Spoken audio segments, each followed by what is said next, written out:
Welcome back to the IBFP. Here's your host, Boxing New. Welcome back, fight fans. Welcome back. Let's just dig right into it. Jermall Charlo is a fraud and a protected fighter, and we're just going to break it down honestly and objectively as possible, because what's going on is that, a lot of people are coming to me and telling me, Jermall Charlo simply wants to fight the best, but no one wants to fight him. He's the most avoided fighter at 160 pounds. No one wants to fight Jermall Charlo, so we're just going to break it down with nothing but facts, because once again, facts can't be biased. So let's just start it out, and we see that Jermall Charlo has been continuously calling out Canelo Alvarez. In addition to calling out Canelo Alvarez, he's also starting to call out Gennady Golovkin, basically saying Golovkin doesn't want to fight him. So he's calling out the two biggest names at 160 pounds, at Canelo Alvarez and Triple G. And that makes sense because both of these guys represents the two biggest paydays of the division. So we understand why Jermall Charlo called these guys out. And then Jermall Charlo even calls out, Demetrius Andre. He stated that after he beats Brandon Adams, he would like to fight a Demetrius Andre. Demetrius Andre is a world champion.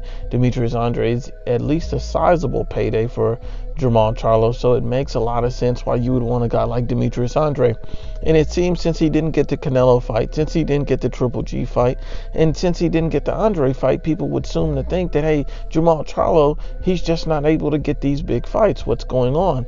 And then you see that Eddie Hearn comes in and states, hey, I've been offering the Charlo brothers a contract, a deal, and not only if I'm offering these guys a deal to come over to the zone to get these fights, but I'm offering these guys 3 times what they're currently earning. So why are you demanding even more money to join the zone? Because what they're doing is pricing themselves out. They understand that you're offering them 3 times more than what they're worth, than what they're getting paid, but it's not about the money per se. What these guys want is to clout chase and build their brand and their name off of another fighter. Similar to Deontay Wilder building his name and brand off of Anthony Joshua's back and name by clout chasing.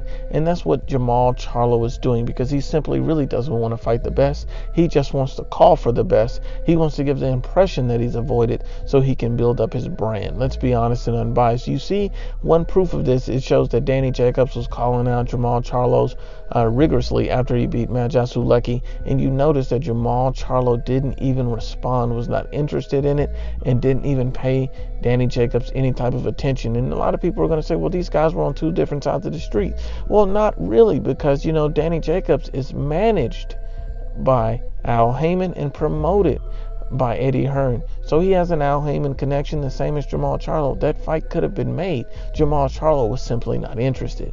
And then you see Jermall Charlo goes on to fight a guy like Brandon Adams, a guy moving up from 154 to 160 in an absolute pointless fight. So why would you fight a guy moving up from 154 to 160 in a pointless fight who wasn't even a world champion? That makes no sense.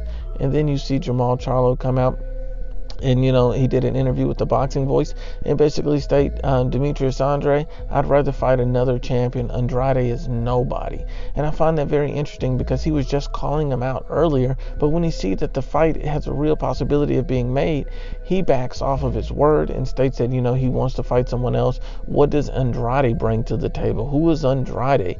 How is he a big fight? Well, he's a much bigger fight than the guy he's fighting now, and Dennis Hogan, another fighter moving up from 154, and this time this guy's coming off a loss. See, Jermall Charlo's a hypocrite, he's a fraud, and he's a phony, because he's not the fighter that he portrays himself to be.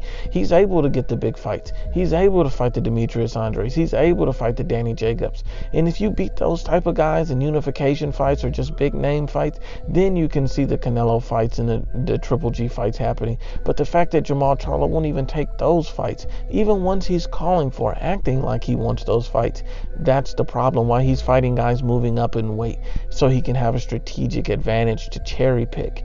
You have to be honest and unbiased. Jermall Charlo is being protected by the PBC.